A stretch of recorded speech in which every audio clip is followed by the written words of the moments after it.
बार फिर बहुत बड़ा मंच प्रज्ञानंदा के सामने है। इस बार मेजबान उज्बेकिस्तान के सिंदारोव, और टाई ब्रेक का ये आखिरी मुकाबला है उनका प्रज्ञानंदा का। इससे पहले अब्दुसत्तरोव से ड्रॉ खेला है। तीनों खिलाड़ियों के बीच एक एक मुकाबला हो रहा है, और प्रज्ञानंदा अगर सिंदारोव को यहाँ पर हराते हैं तो खिताब जीतने के बेहद करीब पहुँच जाएंगे। साल का तीसरा सबसे बड़ा खिताब। पिछले मैच जो टाई ब्रेक हुआ है उसमें सिंदारोव से बमुश्किल बचे थे प्रज्ञानंदा। क्या इस बार काले मोहरों से कमाल करेंगे? देखते हैं कि मैच किसी भी क्षण शुरू होने वाला है। दबाव में होंगे दोनों खिलाड़ी।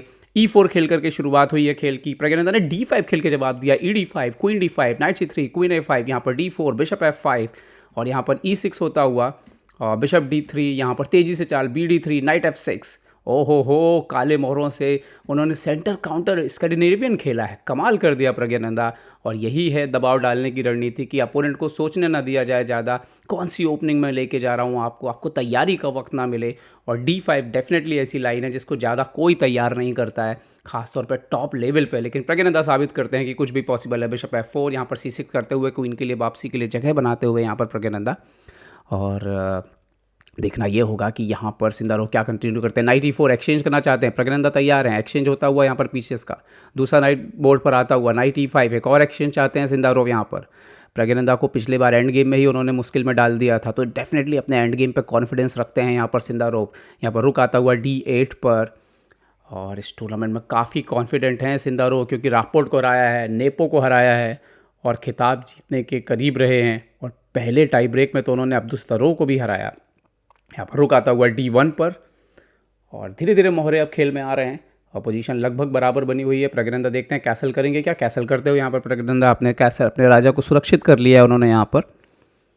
और वाइट पीसेस जब आप इस तरह की लाइन खेलते हैं तो आप सोचते हैं कहीं से एडवांटेज लें। A4 क्वीन साइड से स्पेस लेने की कोशिश है।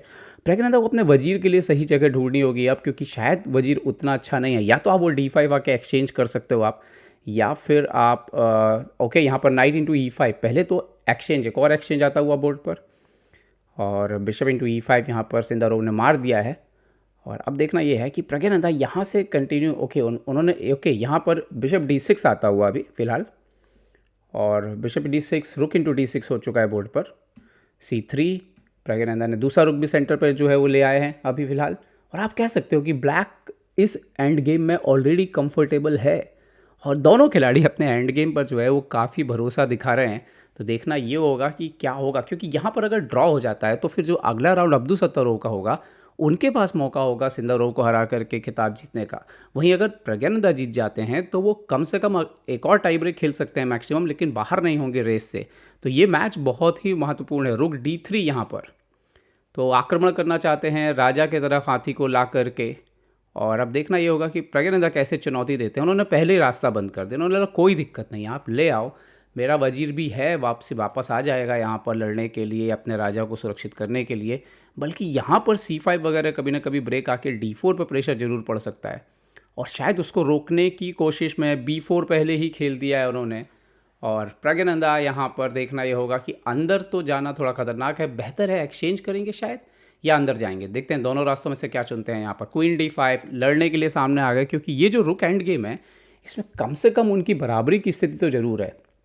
और सिंदारोव के साथ एक अच्छी बात यह है कि मतलब एक अपोनेंट के नाते आपको लगता है, क्योंकि सिंदारोव जीतने के लिए खेलते हैं, हमेशा ऑल आउट जाते हैं, तो ये एक ऐसी चीज़ है जो आपको भी मौका बना के देती है। कोई ऐसा खिलाड़ी है जो जो बोले नहीं ड्रॉ है तो ड्रॉ ले लेते हैं, वो फिर आपको मुश्किल है उसके खिलाफ जीतने में। लेकिन ऐसा खिलाड़ी जो खुद जीतने के लिए खेलता है वो आपके वो भी भरपूर मौके देता है।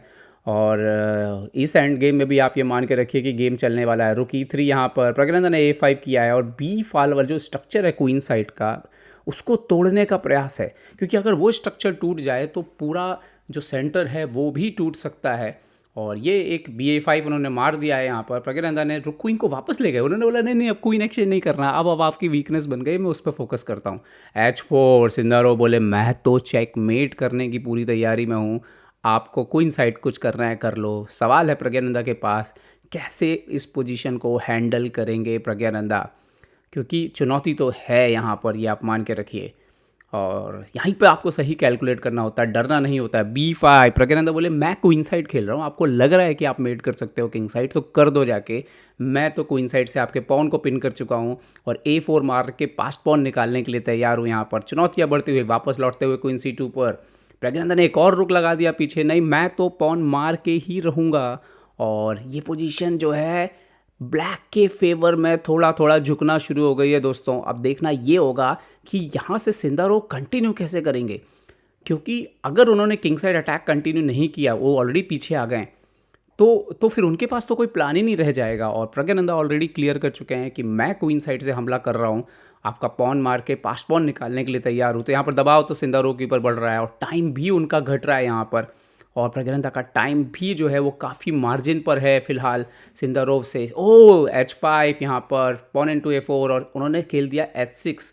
और वो बोल रहे हैं अब देखो भले यहाँ पर एक वीकनेस जो है वो बन गया है, लेकिन अगर आप यहाँ नहीं पहुँच पाए तो फिर ये पॉन एंड गेम में एक और वीकनेस है। तो ये फेवर की बात है प्रज्ञानंदा के लिए। देखते हैं कि यहाँ से प्रज्ञानंदा कंटिन्यू कैसे करते हैं और क्या सोच के आए हैं यहाँ पर। अब क्योंकि उनको डिफेंस भी देखना है अपने राजा का, तो एक रुक शायद डिफेंस पे लगा सकते हैं और क्वीन और रुक से क्वीन साइड लगातार दबाव बनाने की कोशिश कर सकते हैं प्रज्ञानंदा सोचते हुए यहाँ पर। और ये सोचने का मौका भी है, सिर्फ 18 सेकंड बचे हैं सिंदारोव के पास, जबकि प्रज्ञानंदा के पास करीब करीब 2 मिनट है। उन्होंने रुक को D7 पे खींचा है क्योंकि 7th रैंक को डिफेंड करना चाह रहे हैं, किसी भी तरह से कोई खतरा जो है वो मोल नहीं लेना चाहते हैं यहाँ पर। सिंदारोव ने रुक E5 खेल के प्रज्ञानंदा के वजीर पर आक्रमण किया है और वो जरूर स्विच करना चाहते हैं। प्रज्ञानंदा वापस आते हुए यहाँ पर और रुक D1 वापस बैक टू बैक, दोनों नहीं। वो सिंदारोव जानते हैं कि अगर वो रुक लड़ लिया तो फिर तो अटैक करने के लिए कुछ बचेगा ही नहीं। और अब यहाँ पर प्रज्ञानंदा ने रुक H5 स्विच किया है, क्वीन आता हुआ यहाँ पर, लेकिन क्या एक और पॉन लॉस हो सकता है यहाँ पर? एक और पॉन जा सकता है क्या यहाँ पर? और ये बहुत ही एक इंपॉर्टेंट चीज़ है क्योंकि अगर एक पॉन और गया H6 पे तब तो प्रॉब्लम हो जाएगी। क्वीन C7 जाते हुए प्रज्ञानंदा यहाँ पर और रुकी B1, और ये एक गलत चाल है क्योंकि क्वीन H2 क्या मिस किया है? क्या क्वीन H2 मिस किया है यहाँ पर? और अब देखिए आपकी वो जो H6 का पॉन है वो मर सकता है। किंग F1 रुक इनटू H6, प्रज्ञानंदा जो है यहाँ पर महत्वपूर्ण लीड लेते हुए क्वीन यहाँ पर E3, सो रुक H5 आ गया, इमीडिएटली जो है रुक को एक्टिवेट किया। क्वीन F3 यहाँ पर F7 पे प्रेशर डालने की कोशिश, दूसरा रुक B7 से अंदर आ रहा है B5 से। तो क्या यहाँ पर देखते हैं प्रज्ञानंदा कंटिन्यू कैसे करते हैं इस पोजीशन को। शायद क्वीन का काम हो गया है, क्वीन भी वापस जा सकता है डिफेंस में रुक को अंदर रोकने के लिए। और ऑलरेडी यस क्वीन वापस जाता हुआ, ये पोजीशन बिल्कुल प्रज्ञानंदा के पकड़ में आ चुकी है। किस तरह से आप इक्वल बाजी को घुमा सकते हैं प्रज्ञानंदा ने एक बार फिर से दिखा दिया। G4, इससे तो वीकनेस ही बढ़ेगी। रुक H5, किंग G2, और अब शायद पास्ट पॉन बढ़ने का समय जो है वो नज़दीक आ चुका है। प्यादे अब बढ़ना जो है वो शुरुआत हो जाएगी। अब्दुल सत्तारो दूर से देखते हुए इस मुकाबले को, उनको पता है कि सब कुछ टिका है इस पर। अगर प्रज्ञानंदा जीत गए तो फिर अब्दुल सत्तारो की मुश्किलें जो है वो काफ़ी बढ़ जाएंगी। A3 पॉन, रुक H1, और अब मैं ये कहूँगा कि आखिरी प्रयास ज़रूर कर रहे हैं आक्रमण करने का राजा की तरफ, लेकिन राजा सुरक्षित लग रहा है यहाँ पर प्रज्ञानंदा का। खैर ब्लिट्ज का मुकाबला है, कब क्या हो जाए आप कुछ कह नहीं सकते। यहाँ पर अच्छी स्थिति जरूर है प्रज्ञानंदा की। रुक आते हुए वापस वो बोले कि ठीक है मेरा पास्ट पॉन है उधर, लेकिन मैं आपको राजा की तरफ भी आसानी से कुछ करने नहीं दूंगा। किंग F1 हट गए हैं यहाँ पर, और प्रज्ञानंदा जो है वो मजबूत पकड़ पर है। समय भी थोड़ा सा कम हुआ, A2 पॉन बढ़ दिया है यहाँ पर, क्वीन E3 किया है यहाँ पर, बट यहाँ से रुक इनटू G4 भी आ रहा है। एक और पॉन जाता हुआ, क्वीन H6 मेट करने की कोशिश, लेकिन F5 है प्रज्ञानंदा के पास और सवाल ही नहीं उठता कि इस पोजीशन पे कोई प्रॉब्लम होगा। यस F5 सपोर्ट आ गया और यहाँ पर क्वीन वापस आया है, लेकिन अब तक तो पोजीशन हाथ से जाती हुई जा रही है, पूरी तरीके से जाती हुई।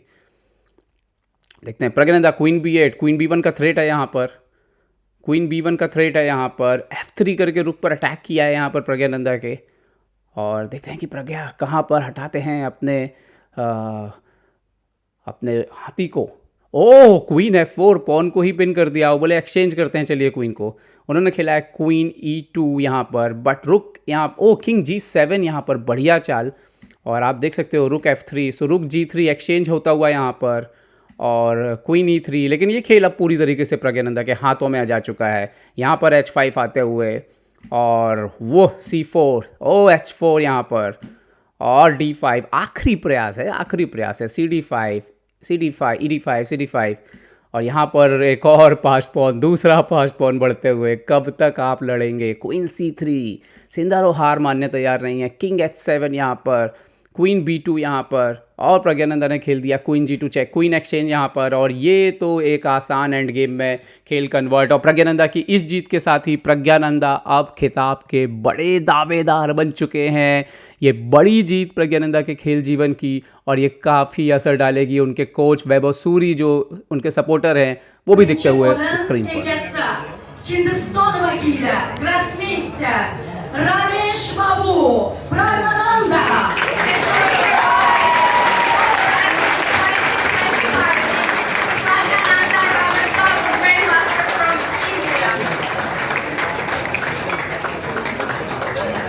Va ko'rib turganingizdek, Ramesh Babu kubokni qabul qilib oldilar.